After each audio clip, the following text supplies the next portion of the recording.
Shalom, bienvenidos queridos hermanos y queridos amigos presentes y futuros, en el sentido de que van a estar viendo en nuestro estudio en YouTube. Todos bienvenidos, gracias por estar acá. Vamos a estar estudiando hoy algo que tiene que ver con tradiciones de hombres.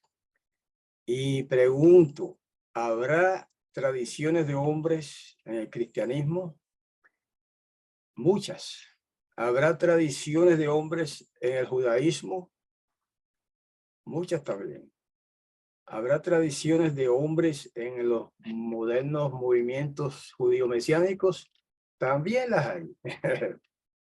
Nadie se libra de este asunto, ¿verdad? ¿Por qué? Porque somos humanos. Somos hombres y mujeres. Eso es lo que somos, seres humanos. Y en donde quiera que hay seres humanos, pues hay defectos, hay errores y, entre otras cosas, hay tradiciones. Una tradición católica fácil de entender para todo el mundo, el rosario. El rosario. Los católicos utilizan su rosario, ¿verdad? De no sé cuántas cuentas, 50 y pico de cuentas que unen así en un rosario y van contándolas según repiten las oraciones. Pues van pasando una cuentecita y repitió la oración una vez más y pasa la cuentecita hasta que se hacen sus 50 y creo que son 52 oraciones a la Virgen María y no sé cuántos Padre Nuestro, y etcétera, etcétera. ¿De dónde sacaron ellos esa costumbre, esa idea o esa práctica? No de la Biblia.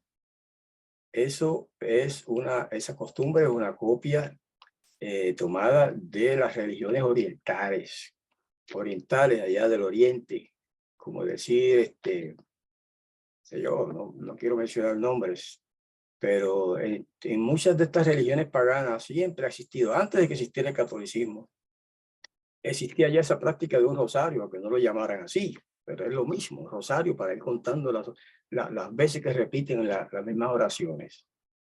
Ok, entre los evangélicos no existe esa costumbre, hasta donde yo sé. Pero hay otras tradiciones que también se hacen comunes en la cristiandad en general.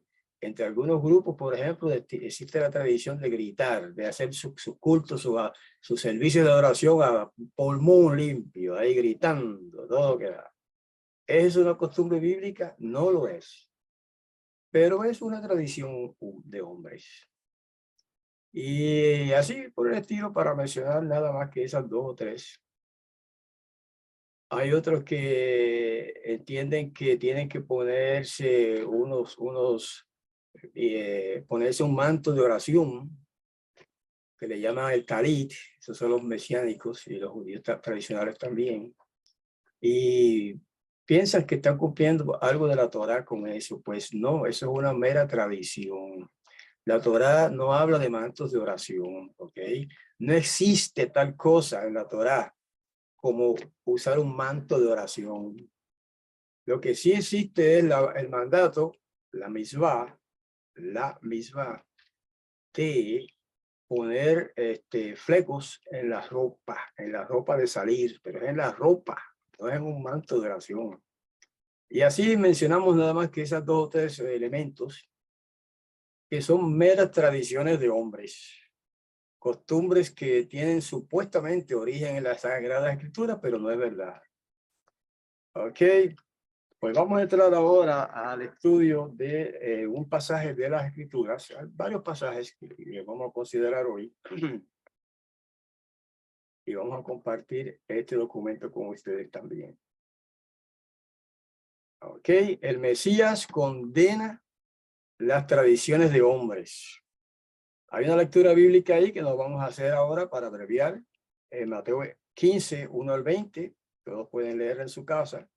Y un verso importante para memorizar es Mateo 15, 9. Para pasar por alto los rituales, ¿verdad? Los ritualistas. No vamos a estar leyendo pasajes así que ya ustedes conocen. Vamos a considerar algunos pasajes de las Escrituras.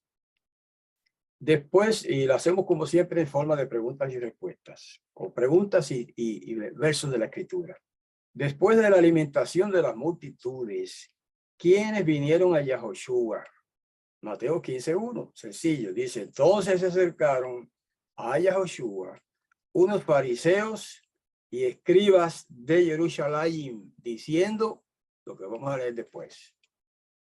¿Quiénes eran los fariseos y los escribas? Especialmente en Jerusalén, o como dicen ahora modernamente, Jerusalén.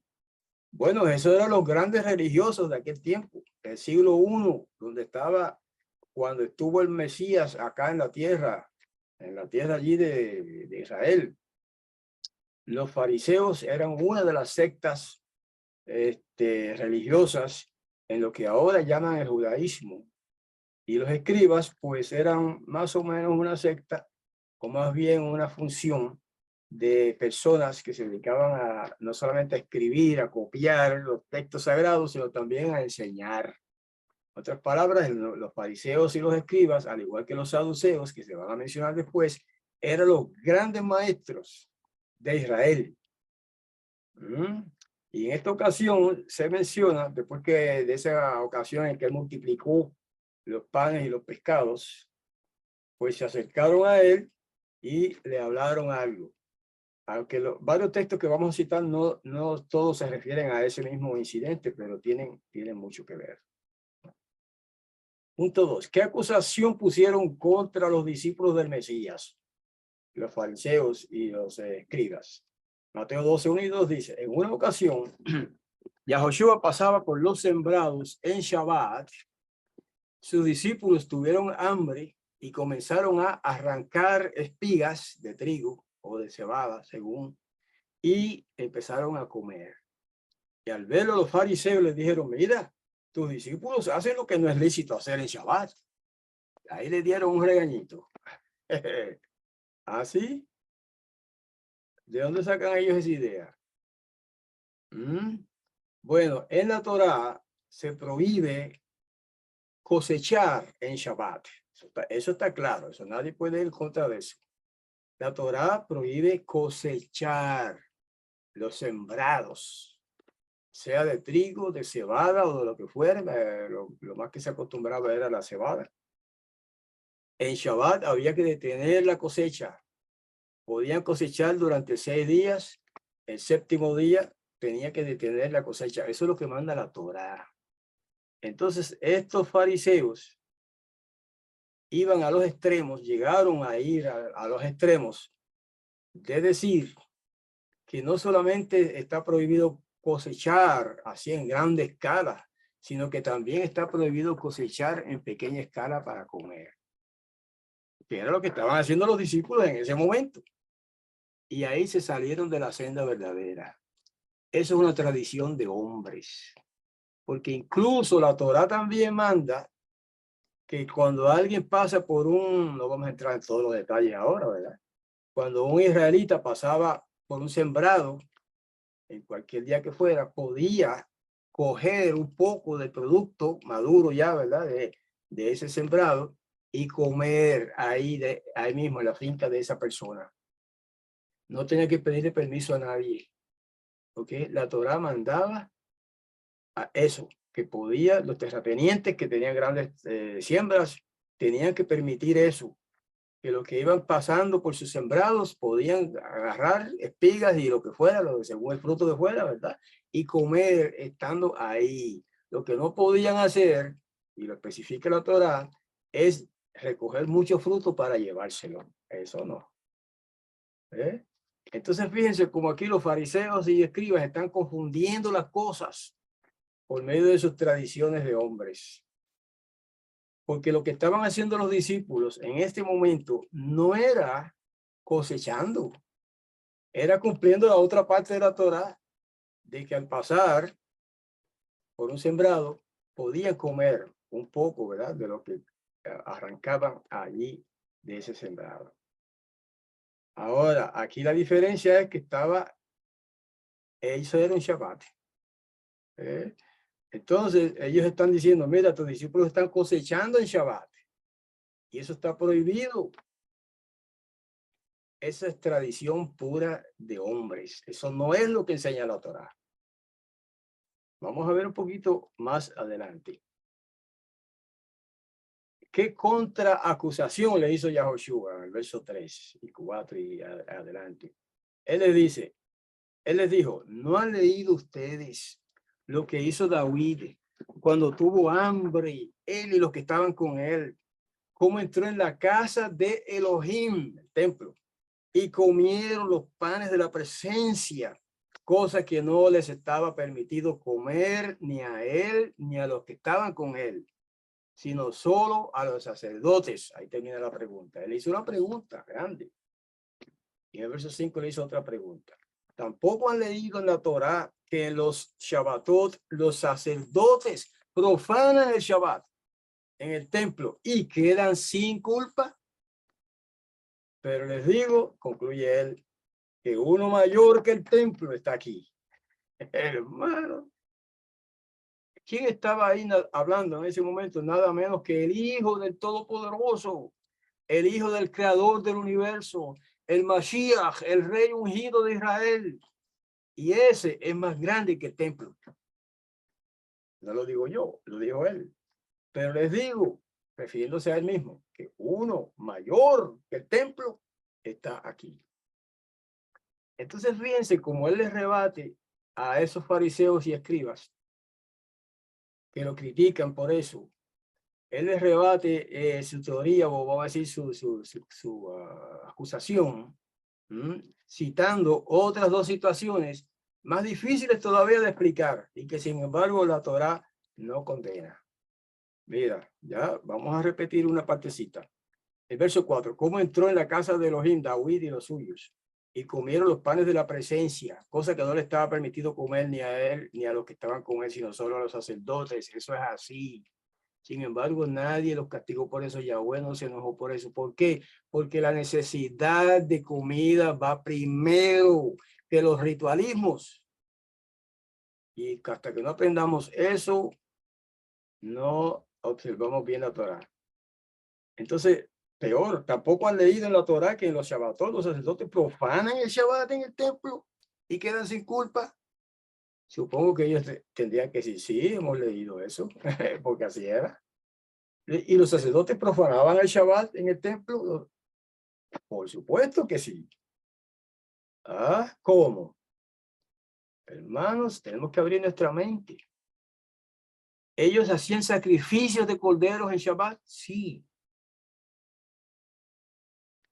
Ponían el fuego, algunos sacrificios, no todos, que había que ponerlos al fuego. Ah, ¿lo hacían en Shabbat? Sí. ¿Quebrantaban el Shabbat ellos por eso? Sí. Lo está diciendo él. No lo digo yo. El Mesías lo dijo. Que ellos profanan el Shabbat en el templo y quedan sin culpa. ¿Por qué? Porque esa era su misión. Todo ese servicio de sacrificios y quemar animales y sacarle sangre a los animales, etcétera, etcétera. Esa era su función en el templo. ¿Era eso trabajo? Sí, era trabajo. ¿Estaba prohibido hacer eso en Shabbat? Estaba prohibido para todo el mundo, menos para los sacerdotes. Elemental, elemental, sencillo. Nadie se podía estar haciendo sacrificios allá pues, en su casa y eso de animales y matando animales, etcétera. No, eso estaba prohibido en Shabbat. Para los sacerdotes no estaba prohibido. Fíjense cómo el Mesías refuta las acusaciones de sus adversarios con la misma Torá. Porque muchas de esas interpretaciones que le daban los fariseos y los escribas y también los saduceos a la Torá eran meras tradiciones de hombres, no estaban basadas en la Torá verdaderamente. Y hoy día se da eso así, sí se da, hermanos, entre muchos religiosos, que van al extremo en su observancia de la Torá, incluso haciendo tropezar a los hermanitos más, a veces hermanos nuevos, ¿verdad? Que no están preparados para tantas prohibiciones y les encajan encima las prohibiciones como si estuviera ya 10 años sirviéndole a Yahweh o 20 años. No, eso no se puede hacer. Pero vamos por parte. Punto 4. ¿Con qué término los denunció Yahoshua? Mateo 15, 7 al 8. Un momentito. Hipócritas, le dice, bien profetizó Yeshayá de ustedes, diciendo, este pueblo me honra de labios, pero su corazón está lejos de mí. Wow. ¿Y qué dijo Yahoshua acerca de ese tipo de adoración en el verso 9? Y en vano, sigue en Mateo 15, 9, sigue mencionando, y en vano me rinden culto, enseñando como doctrinas, mandamientos de hombres. Vamos a volver a hacer una comparación con la cristiandad moderna. Dije moderna, porque los cristianos antiguos no eran así, lo que voy a decir ahora no era así la cosa antes, pero ahora sí. ¿De dónde sacan los cristianos que el día del Señor, como ellos le llaman, es el domingo y que ese es el día que hay que ir a la iglesia a adorar? ¿Está eso en algún sitio de la palabra del Todopoderoso? No está. Eso es una mera tradición de hombres. Incluso lo aprendieron de los paganos romanos, etcétera, etcétera. No vamos a ampliar el tema. El tema puede ser amplísimo. Incluso hay evidencia histórica para todas estas cosas. Y los cristianos evangélicos siguen a Roma en sus mismas tradiciones. Oh, el domingo es el día del Señor. Así dicen. Es el día santo. ¿Dónde dice eso? En la Sagrada Escritura. En ningún sitio, hermano. En ningún sitio. Eso es una mera tradición de hombres. ¿Y qué dijo el maestro y el Padre Celestial? También dice respecto a eso, en vano me rinden culto. En vano, enseñando como doctrina mandamientos de hombres, etcétera. Podríamos multiplicar ejemplos, pero no quiero hacer eso. Vamos al punto siguiente. ¿A quién llamó ahora la atención? Versos 10 al 11. Entonces, llamando hacia sí a la multitud, les dijo, oigan y entiendan, lo que entra en la boca no contamina al hombre, sino lo que sale de la boca, eso es lo que contamina al hombre. Lo que pasa es que me faltó citar otro pasaje donde los fariseos también critican a los discípulos del Mesías, Yahoshua, porque estaban comiendo sin lavarse las manos. Y dijeron, lo mismo, tal vez los acusan, mira, están violando la Torá, comiendo sin lavarse las manos, cuando la Torá manda lavarse las manos para comer. ¿Y cuál es el problema con eso? Que los fariseos tenían la idea y la enseñanza de que el comer con las manos sucias, a lo mejor no estaban sucias literalmente, ¿verdad? Pero sin lavárselas, contaminaban no solamente el cuerpo, sino también el alma. Eso está en el Talmud, hermanos. Eso está en el Talmud, no son inventos nuestros, eso está ahí, en el libro, en esa obra magistral que llaman el Talmud. Explica todas esas cosas. Se contamina, si el hombre no se lava las manos, por eso tiene todo el que vaya a comer, todo judío que va a comer tiene que hacer netilat yadayim, así como le llaman ellos, a esa ceremonia, a ese ritual de lavarse las manos, para que entonces queden puras las manos y puedan agarrar la comida con las manos y comérsela. De otro modo, si no hacen eso, se contaminan. El cuerpo, sí, pero no solamente el cuerpo, también el alma. Eso lo dicen esos grandes maestros. Por eso esto tiene que haberle chocado mucho a esos religiosos extremistas. Oigan, dice, y entiendan, lo que entra en la boca no contamina al hombre, sino lo que sale de la boca, eso es lo que contamina al hombre. Fíjense que aquí no está hablando de salud, porque es un principio bueno y saludable lavarse las manos antes de comer. Nadie lo puede rebatir. Pero es que ese no era el punto ahí. El punto era que se contamina el alma, según ellos, si uno come sin lavarse las manos. Entonces, cuando él le dice, lo que entra en la boca, o sea, que si usted se come algo que por casualidad, pues tiene algún microbio o algo, ¿verdad? Y se comió ese pedazo de carne, por ejemplo, con algún microbio, eso, dice ahí, no contamina al hombre. Puede que le haga daño, si usted come algo que hace daño, pues le hace daño, ¿verdad? Pero ese es otro tema, no mezclemos las cosas. Estamos hablando de un ritual simbólico, ritual, que se acostumbraba entre los fariseos, de lavarse las manos y a veces hasta muchas veces, o sea, en ocasiones, no solamente una vez, sino muchas veces se lavaban las manos para no contaminarse el alma. Por eso él recalca esto en el verso 11, lo que entra en la boca no contamina al hombre, sino lo que sale de la boca, eso es lo que contamina al hombre.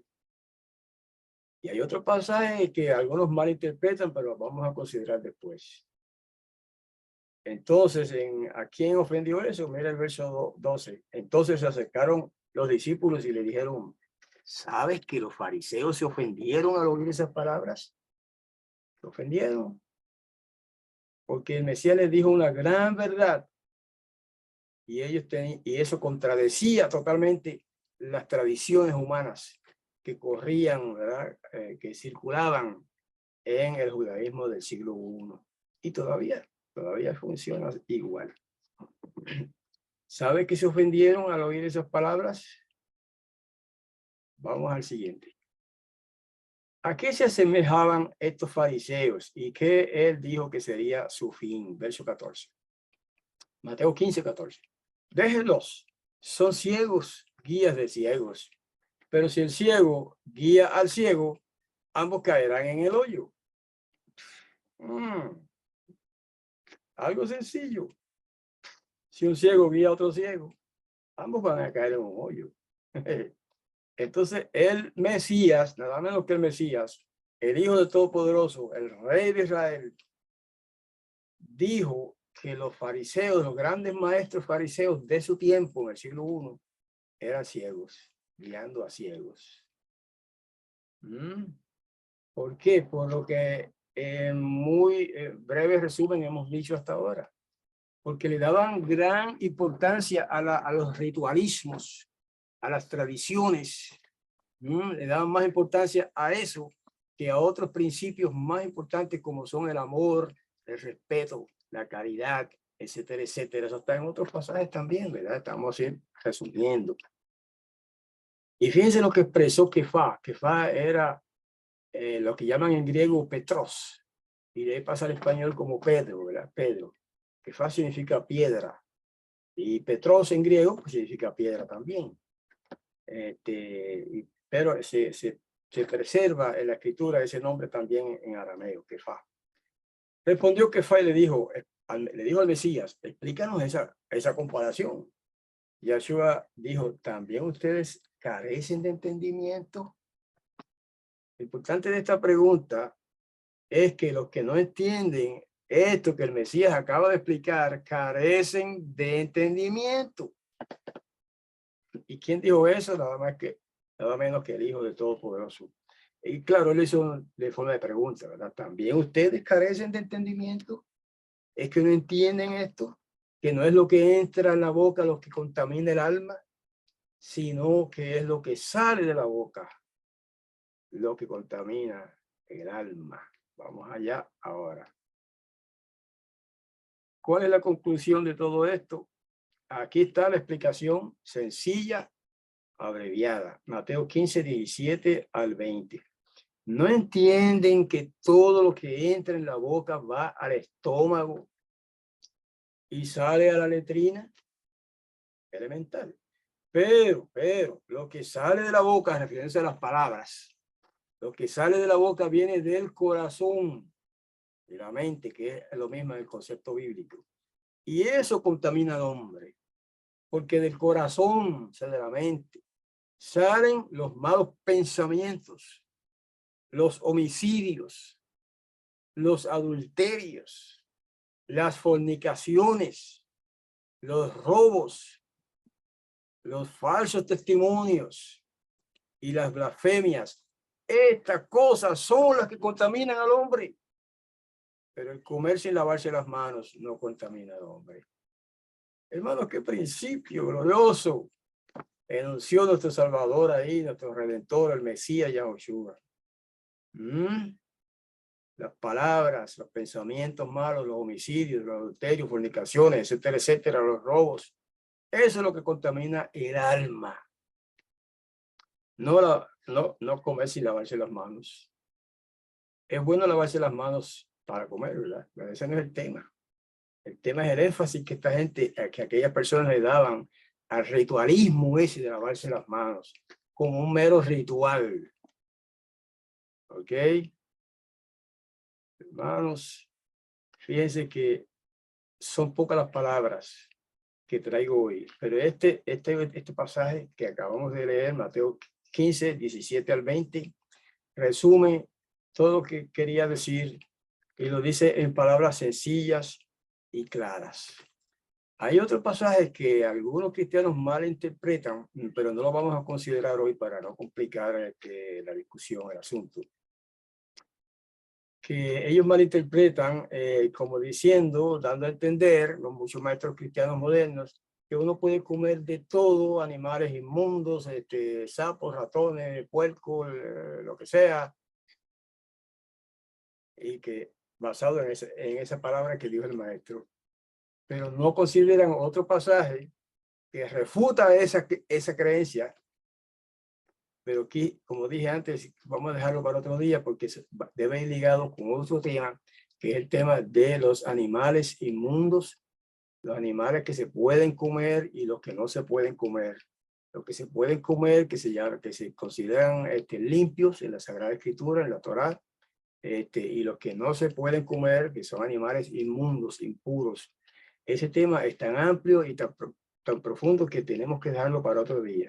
Pero este elemento que menciona aquí es, como quien dice, el inicio de esa otra discusión que vamos a tener próximamente.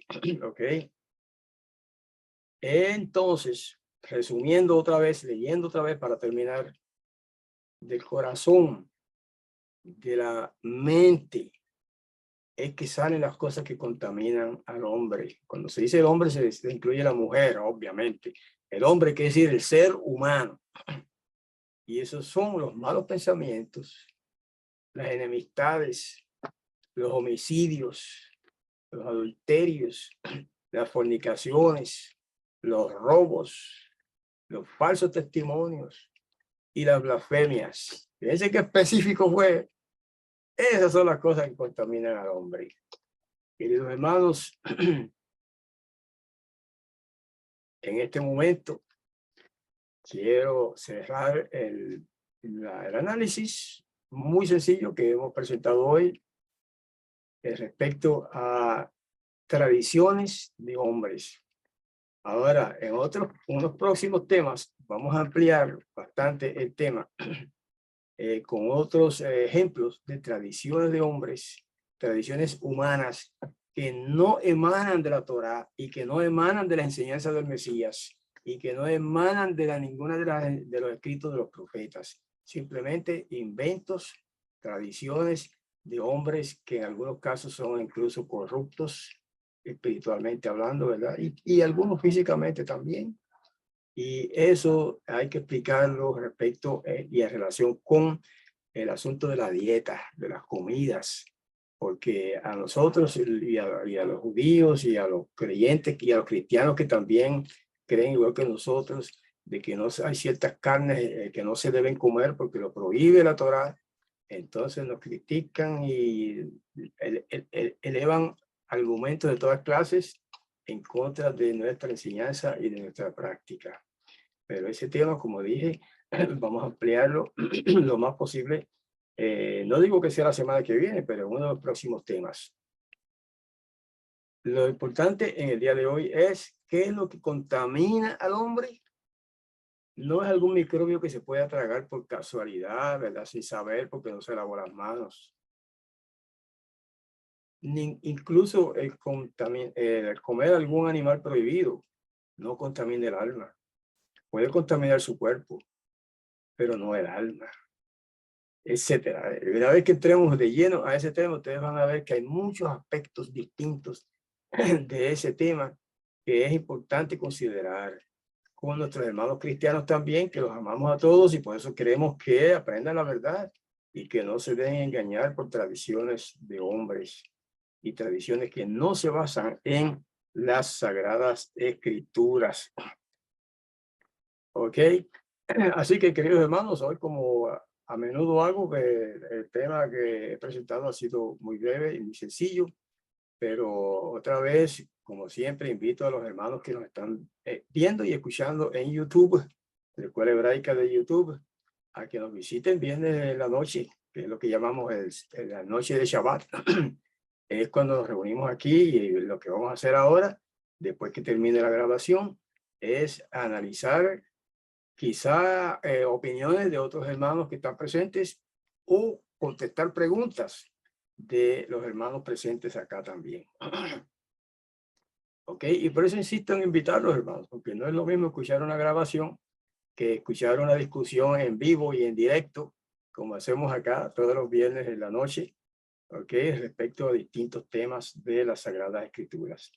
Así que con esto, queridos hermanos, termino mi presentación de hoy y me despido de los que las escuchan y nos ven. Hasta la próxima.